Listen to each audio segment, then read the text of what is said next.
Bonjour mes amis et ravi de vous retrouver. Le 9 mai approche. En Russie, c'est plus important que Noël. C'est plus important que le solstice d'été, qui est pourtant très célébré dans les pays du Nord, par exemple. C'est la plus grande fête et on pourrait presque l'appeler une religion. C'est presque une religion de la mort. Le 9 mai, c'est la fin de la Seconde Guerre mondiale pour l'Union soviétique. Donc ils se préparent pour le défilé à Moscou et dans d'autres villes. Et comment s'y prennent-ils ? Eh bien, ils déploient d'énormes moyens de défense aérienne à Moscou avec des dispositifs de sécurité. Et que font les Ukrainiens à ce sujet ? Eh bien, cette nuit, à 1h30 du matin, tu vois ce que je veux dire, 1 heure après minuit, les Ukrainiens ont envoyé des drones sur Moscou. Et l'un d'eux a frappé ce gratte-ciel juste ici, qui se trouve dans un quartier assez chic, Moisfilmovskaya, qui est comme le quartier du cinéma de Moscou. Moisfilm est le quartier du cinéma de Moscou, on pourrait l'appeler ainsi. C'est juste un nom, mais c'est un quartier chic. Et il a frappé cet immeuble d'appartements en particulier. Oui, c'est un bloc d'appartements et il a touché précisément cet immeuble. Nous ne savons pas encore ce qu'il y avait à l'intérieur. Mais il est très important de savoir comment ces drones ukrainiens ont pu passer directement à travers ça. Regardez ça. La défense aérienne de Moscou avant le défilé comporte 3 couches. À l'extérieur, au milieu et à l'intérieur du centre-ville. Il est passé par l'extérieur, a traversé le milieu, et est arrivé juste au bord de l'anneau de défense aérienne du centre-ville, ce qui signifie que les systèmes de défense aérienne à courte portée que la Russie possède à Moscou n'ont pas fait grand-chose. Les drones sont passés. C'est un très mauvais présage pour le 9 mai, où tous les regards en Russie seront tournés vers la place rouge. L'Ukraine peut-elle ou va-t-elle agir à ce sujet ? Nous l'ignorons, mais ils l'ont fait et les drones sont presque au centre-ville. Vous voyez où finit la flèche bleue. C'est là que se trouvait le gratte-ciel Moisfilmovskaya. Ou plutôt, s'y trouve. Dans cet extrait, vous pouvez entendre le drone survoler Moscou. Et je ne vois aucun tir de défense aérienne, aucun missile, ni de tir d'armes légères. J'entends seulement le drone. Dans ce prochain extrait, il a déjà explosé sur le gratte-ciel Moisfilmovskaya et est tombé dans la rue. Vous pouvez voir les débris juste ici et des gens en train de filmer. Dans cet extrait, c'est la même chose, seulement sous un angle différent. D'ailleurs, la police ou les pompiers ne sont pas encore arrivés. Ils viennent juste d'arriver maintenant. C'est le centre-ville de Moscou, donc ils ont pris leur temps. Et maintenant, dans ce 3e et dernier extrait, vous pouvez voir qu'ils sont déjà arrivés. Vous pouvez voir les gyrophares. Mais oui, ça a vraiment causé pas mal de désordre dans le centre-ville de Moscou. Juste pour regarder l'emplacement, je vais dézoomer pour voir exactement. Voyez, c'est le centre-ville, les 2 anneaux intérieurs d'autoroute. C'est vraiment tout près. Et si on zoome sur ce quartier, vous pouvez voir que c'est juste à côté du club de golf dans Moscow City. Donc c'est un quartier plutôt chic où ce drone s'est posé. Ça pourrait être délibéré car l'argent circule, l'argent et le pouvoir vont vraiment de pair en Russie. Donc si vous faites s'écraser le drone sur l'un de ces immeubles d'appartements de millionnaires, de milliardaires ou d'oligarques, l'un des penthouses est endommagé. Ils ont un certain pouvoir sur Poutine. Et pour ceux de mes spectateurs qui pourraient la penser, « Oh, c'est un immeuble d'appartement. Pourquoi l'Ukraine l'attaque-t-elle » Eh bien, les Russes ont publié cette vidéo. Regardons-la. Dans cette vidéo, ils se vantent de pouvoir lancer des drones FPV depuis Moscow City, le centre-ville, dans un gratte-ciel. Vous pouvez, si vous le souhaitez, le géolocaliser. Il l'a d'ailleurs déjà été. Ils peuvent lancer des drones sur le front qui volent vers les positions ukrainiennes ou tuent des civils. C'est vraiment grave. Ils peuvent faire ça depuis le centre-ville de Moscou. Donc cela pourrait répondre à votre question sur pourquoi les Ukrainiens ont visé cet appartement en particulier. De toute évidence, ce n'est pas un bâtiment militaire. C'est un gratte-ciel d'affaires situé dans le centre-ville de Moscou. Et ils contrôlent des drones FPV depuis ici. Vous savez, jusqu'à l'oblast de Donetsk, l'oblast de Louhansk, à des milliers de kilomètres, voire presque 2000 kilomètres. Donc oui, je pense qu'ils l'ont un peu cherché eux-mêmes. Quel est le bilan de cette attaque de drone jusqu'à présent ? Elle n'a pas causé beaucoup de dégâts. Un immeuble a été légèrement endommagé et des débris jonchèrent le sol, mais les principaux dégâts étaient des psychologiques pour les communistes pour les moscovites. Les plus puissants et riches de Russie vivent à Moscou. Ils ont vu et entendu ce drone. Le maire de la ville a commenté l'incident. Voici l'aéroport Sheremetyevo, là où les Russes les plus riches et les plus puissants entrent et sortent de Russie. Ils partent en vacances s'ils veulent prendre l'avion. En Russie, si vous avez de l'argent, vous voyagez. Si vous n'en avez pas, vous ne voyagez pas. Si vous êtes dans cet aéroport, c'est que vous avez les moyens de voyager et que vous êtes important. Toutes ces personnes ne peuvent pas voyager maintenant parce qu'il y a un mode de suspension du trafic aérien, ce qui signifie qu'aucun avion ne décollera. Ces 1 ou 2 drones qui ont pénétré ces systèmes de défense aérienne de Moscou ont réussi à paralyser tout le trafic aérien. Donc tout le monde doit rester à l'intérieur. C'est le chaos total dans cet aéroport. Et il y a des tonnes de vidéos de ces moscovites qui se plaignent et ne sont pas du tout contents. Pour continuer sur le sujet du défilé, ce sera le thème de toute cette vidéo.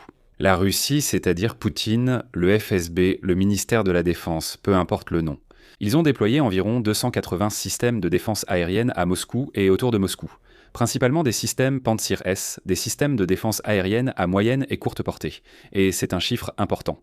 Un nombre vraiment énorme en fait. Ce qui est bien ou important, c'est que même si l'Ukraine n'attaque pas Moscou, le 9 mai, ce que je ne pense pas qu'ils feront, ils ne l'ont jamais fait. Et nous en avons déjà parlé, cela ne servirait pas leurs objectifs parce que cela unirait beaucoup de Russes derrière Poutine et derrière le ministère de la Défense. De nombreux Russes sont insatisfaits des restrictions actuelles sur Internet. Si vous attaquiez Moscou le 9 mai, cela donnerait à ces Russes une raison de s'unir derrière leur dictature. Donc les Ukrainiens le savent. Ils savent très bien qu'il vaut bien mieux attaquer Moscou avant le 9 mai et après le 9 mai, mais pas le jour même. Pourquoi cela produit-il toujours cet effet ? Eh bien parce que les Russes et le FSB ont vraiment peur de ces attaques, ils sont presque paranoïaques. Donc ils déploient des centaines de systèmes de défense aérienne à Moscou, les retirant d'autres sites vitaux. Par exemple, des raffineries de pétrole, des sites militaires, des usines de production, des usines de munitions et les lignes de front. Ils les retirent de ces zones et les déploient à Moscou. Donc les Ukrainiens n'ont pas besoin de frapper Moscou. Ils sont maintenant libres de frapper où ils veulent, parce que ces systèmes de défense aérienne sont à Moscou. Donc vous pouvez voir comment cet effet psychologique fonctionne et affecte directement les cibles que les Ukrainiens peuvent désormais frapper plus librement. Ils n'ont pas besoin d'attaquer Moscou le 9 mai pour causer beaucoup de dégâts et semer la paranoïa. En parlant de cette paranoïa, voici une vidéo aujourd'hui, alors qu'on est déjà à 4 jours du 9 mai, montrant les murs rouges du Kremlin. Et vous pouvez voir qu'il y a un dispositif de sécurité déployé sur les murs. On parle des forces de sécurité intérieure qui patrouillent sur les véritables murs rouges du Kremlin avec des mitrailleuses, des brouilleurs anti-drones. Il y a des pick-up armés, je veux dire des pick-up avec des mitrailleuses de gros calibre montées à l'arrière pour abattre les drones qui pourraient s'approcher de cette zone. Cela montre à vous et aux Ukrainiens la paranoïa que les Russes ont à propos d'une attaque ukrainienne contre le défilé du 9 mai. Même si je le répète, les Ukrainiens ne l'ont jamais fait. Les gens en Occident pourraient encourager les Ukrainiens. Faites-le. Le 9 mai, envoyez les drones. Il y a une raison pour laquelle ils ne l'ont jamais fait. Parce que oui, je viens de l'expliquer. Cela donnerait à beaucoup de Russes, tant qu'ils ne soutiennent pas Poutine ou le pouvoir, une raison de s'unir derrière eux. Vous ne voulez pas faire ça. Ce serait un cadeau pour Poutine d'attaquer le défilé du 9 mai. Voyez, voici une autre vidéo de l'équipe de sécurité patrouillant sur les véritables murs rouges et les tours. C'est vraiment étrange à voir. Oui, et je pense qu'ils seront là toute la semaine à patrouiller avec des mitrailleuses, des fusils de précision, des brouilleurs de drones. Ça montre à quel point les forces de sécurité sont vraiment paranoïaques. Voyons un aperçu rapide. Que se passe-t-il réellement le 9 mai parce que le ministère russe de la Défense a déjà officiellement confirmé certaines informations. Le défilé traditionnel de la Russie, le défilé du 9 mai aura lieu la semaine prochaine sans chars, missiles ni autre équipement. C'est ce qu'a déclaré le ministère russe de la Défense dans un communiqué. Ce sera la première fois depuis près de 20 ans et depuis le début de la guerre de 4 ans de la Russie en Ukraine qu'aucun équipement militaire ne défilera sur la place rouge de Moscou le 9 mai. Et cet article dit « J'adore la formulation ». Le jour où la Russie célèbre sa fête laïque la plus importante, c'est-à-dire une fête non religieuse.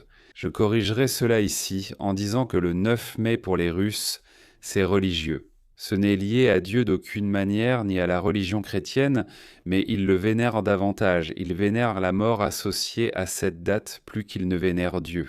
Les gens qui ne vont jamais à l'église en Russie célèbrent quand même le 9 mai. C'est une fête plus religieuse que les autres en Russie. Je ne la qualifierai pas de laïque. J'ai toujours aimé la façon dont les autorités russes formulent ce genre d'annonce quand quelque chose ne va pas. Le ministère a invoqué la situation opérationnelle actuelle comme raison pour exclure le matériel militaire ainsi que les cadets du défilé de cette année. Donc oui, c'est une situation opérationnelle actuelle. Cela me rappelle la fois où la route s'est effondrée, je l'ai déjà dit, mais j'ai vraiment aimé. Les autorités locales ont dit que nous avons une dynamique négative sur la route et qu'il y avait un énorme cratère sur la route parce qu'elle s'est effondrée à cause d'une mauvaise construction. Mais ce n'est qu'une dynamique négative. Ne vous en faites pas. Le président russe Vladimir Poutine a déclaré au président des États-Unis Donald Trump lors d'un appel téléphonique plus tard mercredi qu'il était prêt à déclarer un cessez-le-feu avec l'Ukraine pour la fête de la victoire, selon le conseiller présidentiel Yuri Ushakov. Le fait est que, oui, Poutine a appelé Trump parce que Trump était censé avoir une certaine influence sur Zelensky, ce qui n'est plus le cas. Il a déjà joué ces cartes-là. Poutine veut s'assurer que l'Ukraine n'attaque pas Moscou le 9 mai. L'Ukraine n'attaquera pas Moscou le 9 mai. Ils sont plus intelligents que ça. Mais si cela devait arriver malgré tout, Poutine en a vraiment peur. Alors il appelle Trump. Trump est censé empêcher Zelensky de faire ça. Mais je ne pense pas qu'il ait à s'inquiéter. Je ne pense pas qu'ils vont attaquer Moscou le 9 mai. Ils attaqueront avant et après, comme ce soir par exemple. Supprimer cet élément important affaiblit la valeur de propagande de l'événement, en particulier pour le public national, car cela la réduit. L'un des symboles les plus visibles de la puissance russe et du prestige militaire, ce sont les chars et l'équipement militaire qui ne participeront pas au défilé. Au fait, où est cet équipement ? Pourquoi ne participe-t-il pas au défilé ? Eh bien, je vais vous montrer. Tout l'équipement russe est ici, ce que vous voyez sur la vidéo. Tout cela, ce sont des chars russes en état de marche ou hors service, des véhicules de combat d'infanterie et tout le reste. Des chars tortues, des canons automoteurs, comme vous pouvez le voir. Mais ceci n'est pas à Moscou. Ceci se trouve à Kiev, la capitale de l'Ukraine. Du matériel russe fonctionnel capturé et du matériel russe brûlé remorqué, tout cela visible pour que le public ukrainien puisse en profiter. C'est ici que se trouve le matériel. C'est pourquoi ils ne peuvent pas l'avoir à Moscou cette année. En parlant de ces défilés, comme je l'ai mentionné, le jour le plus sacré de toute la Russie. Et pourtant, ils l'annulent à Samara. Dans la ville russe de Samara, le défilé du 9 mai a été officiellement annulé en raison de possibles frappes de drones. La scène et les autres installations étaient déjà en place, mais elles sont maintenant en train d'être démontées. On dirait que c'est l'Ukraine qui prend les décisions concernant les défilés russes désormais. Ils avaient installé les gradins et tout le reste pour le public, et maintenant, ils doivent tout démonter. Bonne fête du jour de la victoire. Mais personne ne viendra ici le 9 mai. Et Samara, d'ailleurs, ce n'est pas si proche de l'Ukraine. Regardons sur Google Maps. Samara, Russie. Dézoomez pour que vous puissiez vous faire une idée. Regardez, c'est comment. 780 km jusqu'à Moscou, d'ailleurs, depuis l'Ukraine, mais ils l'annulent à cause des frappes de drones, de la menace de drones. Donc l'Ukraine n'a pas besoin de frapper une ville russe le 9 mai, car cela aurait l'effet inverse, puisque les Russes aiment les défilés du 9 mai, donc si vous les frappez ce jour-là, cela offrirait à Poutine une plus grande popularité. Les Ukrainiens ne font pas ça. Ils frappent ces villes avant et après. Donc Moscou et Samara, par exemple, vivent dans une paranoïa massive et annulent les défilés à Samara, par exemple. Ils ont cet effet psychologique non parce qu'ils frappent pendant le défilé, mais parce qu'ils frappent avant, après et pourraient agir pendant. Vous comprenez mon idée. Ils n'ont même pas à jouer leurs cartes. Le fait que les Russes sachent que les Ukrainiens peuvent attaquer suffit déjà à faire le travail. Maintenant, faisons un petit retour en arrière. L'année dernière, le 9 mai 2025, à Narva, en Estonie, la ville la plus à l'est et une ville très peuplée de Russes en Estonie. Voyez-vous, c'est ce que le musée de Narva avait sur les murs faisant face à la Russie de l'autre côté de la rivière. Ainsi, les Russes du côté russe pouvaient réellement voir cela et ils regardaient en cette affiche pendant qu'ils faisaient leur célébration juste sur la rive de la rivière Narva, à 2030 mètres de cette affiche. Putler, criminel de guerre, et en plus de cela, le drapeau estonien. C'est ce que les Russes ont dû regarder, ont dû voir lorsqu'ils célébraient leur parade du 9 mai. C'est ainsi qu'ils ont célébré. Ils avaient installé ce grand écran face à l'Estonie. Ainsi, les Russes en Estonie et à Narva pouvaient en fait regarder de l'autre côté de la rivière et profiter de ce discours de Poutine. Juste à côté d'eux, il y avait ce criminel de guerre Putler. Donc c'était vraiment très étrange. Maintenant, je dois faire une mise au point parce que beaucoup de blogueurs ukrainiens publient cette photo. Une photo de filet anti-drone sur la place rouge. Je dois dire que c'est faux. C'est une image générée par l'IA. Et je trouve dommage que des blogueurs ukrainiens publient ça, parce que ça nuit vraiment à leur crédibilité. Je dois juste faire une mise en garde, mes amis. Ne croyez pas tout ce que vous voyez. C'est une fausse photo. Si vous voyez quelqu'un publier ça, vous savez qu'il n'a pas fait ses recherches. Et publier ce genre de fausses informations, ce n'est bon pour personne. Donc oui, celle-ci est fausse. Vous la voyez, vous savez. Mais puisque nous parlons de faux et que c'est déjà drôle, c'est faux. Alors pourquoi ne pas continuer sur ce sujet ? Voici une photo bien réelle de la protection personnelle de Poutine lors des défilés du 9 mai, des filets anti-drones et des cages anti-drones. Regardez-moi ça. Ce type est bien protégé, rien à craindre. On repart dans le passé encore une fois. Je pense que c'est 20. Cette vidéo vient de 25, je crois.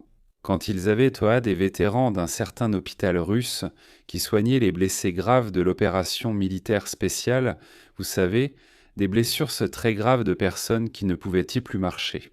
Ces gars-là ont leur propre petit défilé et événement de propagande pour le défilé du 9 mai. Et je ne plaisante pas, c'est réel. Ils ont fait défiler le personnel de l'hôpital devant eux avec les drapeaux. Ils ont fait rouler les amputés derrière eux en fauteuil roulant, comme un véritable bataillon entier de fauteuils roulants. Et eux, et certains gars qui n'avaient même pas de fauteuil roulant, je suppose, ils marchaient simplement avec des béquilles sur une seule jambe. Franchement, ça ne donnait pas une bonne image. C'est la fête de la victoire. Ça ne ressemble pas à une armée victorieuse. C'est extrêmement triste. Ces personnes ont perdu leurs membres. Et en Russie, c'est pratiquement une condamnation à mort. L'État ne prend absolument pas soin de vous, si vous revenez de la guerre et que vous perdez un membre. Donc j'ai presque de la peine pour eux, mais non, car ils sont allés en Ukraine pour commettre des crimes de guerre. Mais oui, c'est une vraie vidéo du défilé du 9 mai dans un hôpital en Russie. Regardons une autre ville, Novokuznetsk, en Russie. Et ils ont ce genre d'installation. Comme aux États-Unis, vous pouvez avoir, disons, des installations d'Halloween dans les maisons des gens. Qui fait la meilleure déco pour Halloween ou pour Noël? Qui installe le plus beau Père Noël? Eh bien, en Russie, le 9 mai est le jour où les gens font ça. C'est une barre d'immeubles soviétiques typique. Vous pouvez voir derrière ici. Très banal. Banielka des années 70 et 80. Et devant cela, il y a Pakamni Broch. Quand on se souvient du passé, on a un avenir. Ce qui est tellement ironique pour les Russes, car ils ne se souviennent pas vraiment du passé. Ils étudient une version de l'histoire qui est tout simplement fausse, aucun lien avec la réalité. Et ils n'ont pas d'avenir. Qu'ils se souviennent ou non du passé, cela n'a pas vraiment d'importance. Ils n'ont pas d'avenir parce que c'est la Russie. La Russie n'a pas d'avenir. Et ils ont ce genre d'installation ici, qui honnêtement ressemble à une tombe. Oui, ça ne pourrait pas être plus vrai. Des tombes devant Panielka pour un pays qui n'a aucun avenir. Novokuznetsk, Russie. Je suppose que cette ville non plus n'a pas beaucoup d'avenir. Donc c'est une installation très juste ici. Encore une fois, c'est quelque chose qui pourrait vraiment être difficile à comprendre en Europe, mais qu'ils font en Russie. Chaque année, le 9 mai, ils font circuler ce train de guerre à travers la Russie, passant par différentes villes. Quand je dis train de guerre, je parle bien d'un train de la Seconde Guerre mondiale. Ils ont un train immense avec des soldats déguisés. Avec du matériel de la Seconde Guerre mondiale, vous savez, des chars, des voitures. Ils amènent leurs enfants. Vous voyez, regardez ça. Regardez ça par exemple. Ils célèbrent ça avec des enfants. Ici, c'est le politruc, l'officier politique ou instructeur politique dans l'armée soviétique. D'habitude, c'était eux qui avaient les pistolets. C'était eux qui poussaient les gars en avant. Tu n'as pas besoin d'en savoir beaucoup. Pour reconnaître ce gars, le politruc avec le pistolet, car les autres, s'ils avaient fait une arme, c'était bien, mais pas de pistolet. C'est le gars qui tire sur quiconque fait demi-tour ou refuse d'attaquer. Tu vois, dans l'armée russe, on te punit pour ça. Dans l'armée soviétique, on te fusillait pour ça. C'est le politruc, juste ici. C'est le gars qui commet toutes sortes de crimes de guerre partout où il va. Il fait généralement partie du NKVD. Des enfants regardent et célèbrent cela. Ces hommes ont tiré sur leur peuple, comme si de rien n'était. Et surtout d'ont gardé un œil sur ces types avec les vestes en cuir noir. D'habitude, encore une fois, les forces de sécurité intérieure de l'armée de l'Union soviétique portèrent ce genre de vestes en cuir noir. Ils étaient là non pas pour attaquer les Allemands, mais pour tirer sur leurs propres gars qui ne suivaient pas les ordres. Ils célèbrent ce genre de choses. Et ce genre d'unité a tué des centaines de milliers de personnes en Union soviétique. Pas en Allemagne, pas en Europe, mais en Union soviétique. Ils ont tiré sur leur propre peuple. C'est cela qu'ils célèbrent. Je vous le dis, c'est une religion de la mort. Ils l'adorent, ils la célèbrent, et ils deviennent vraiment paranoïaques si quelqu'un veut leur enlever ça. Par exemple, si l'Ukraine envoyait des drones en même temps, regardez-les célébrer la mort. Avec ces wagons juste ici, oui, ils transportaient des soldats, mais ils ont aussi déporté les pays baltes, la Pologne et les Ukrainiens avec ces wagons. Ils mettèrent des enfants, des femmes et des personnes âgées, ils les entassaient, environ 40 personnes par wagon. Et si quelqu'un mourait en route vers la Sibérie, ils le jetèrent sur les rails avec ces mêmes wagons. Et maintenant, ils célèbrent. Les Russes amènent leurs enfants pour voir ça. Alors ils ont des politrouks, ils ont le NKVD, et ils ont des wagons de déportation. C'est une religion de la mort. En gros, si Satan voulait organiser une célébration, c'est ce qu'il ferait. C'est à ça que ça ressemblerait. C'est ce qu'ils sont. Juste pour vous montrer à quel point ça peut devenir grave, si vous endoctrinez les enfants dès leur plus jeune âge, comme ils le font en Russie, alors dans 18 ans, vous aurez une population prête à aller mourir pour vous. C'est ce qu'ils ont fait en Russie depuis toujours. Ils continuent encore aujourd'hui. Regardez. Vous les installez, vous mettez le chapeau dessus, vous mettez en Union soviétique, on appelait ça une petite étoile. Vous savez, vous pouviez être un jeune communiste, ou si vous étiez à la maternelle, vous étiez la petite étoile avec le petit truc rouge, vous voyez. Et avant de pouvoir entrer dans le parti communiste, il fallait être un jeune communiste. Et avant ça, l'étoile. Je suis désolé, je ne sais pas le dire en anglais, mais les enfants faisaient un parti d'une sorte de club des petites étoiles. Et c'est ça, célébrer la mort dès le plus jeune âge. Un char qui a écrasé des civils, par exemple. Ou bien, vous savez, ils ont bombardé en Estonie, ils ont bombardé Tallinn et Narva alors qu'il n'y avait plus d'Allemands là-bas. Ils l'ont bombardé simplement parce que c'est ce qu'ils font. Et voici l'un des avions d'ailleurs. C'est l'un des bombardiers. Et l'enfant le porte parce que ça fait partie de leur culture. Donc oui, on les conditionne dès le plus jeune âge. 18 ans plus tard, on obtient une armée prête à mourir. J'espère que cette vidéo vous a aidé à mieux comprendre leur mentalité, leur culture et la véritable signification du 9 mai pour eux. Et peut-être la question éternelle, pourquoi l'Ukraine ne frappe-t-elle pas réellement le défilé du 9 mai ? Eh bien parce que cela aurait l'effet inverse et personne ne veut ça. Il vaut bien mieux attaquer les Russes tous les autres jours que le 9 mai. Merci mes amis d'avoir regardé. Si vous avez aimé mes vidéos, inscrivez-vous au Buy Me a Coffee Monthly Membership. Le lien est dans la description ci-dessous. Et abonnez-vous à cette chaîne. Je vous retrouve chaque lundi, mercredi et vendredi. Et jusqu'à ma prochaine vidéo, assurez-vous de revenir. Et au revoir. Cliquez sur le lien dans la description pour essayer vous-même Plotnote Pro et reprendre le contrôle de votre temps et de votre concentration. Merci à Plot pour le sponsoring de cette vidéo.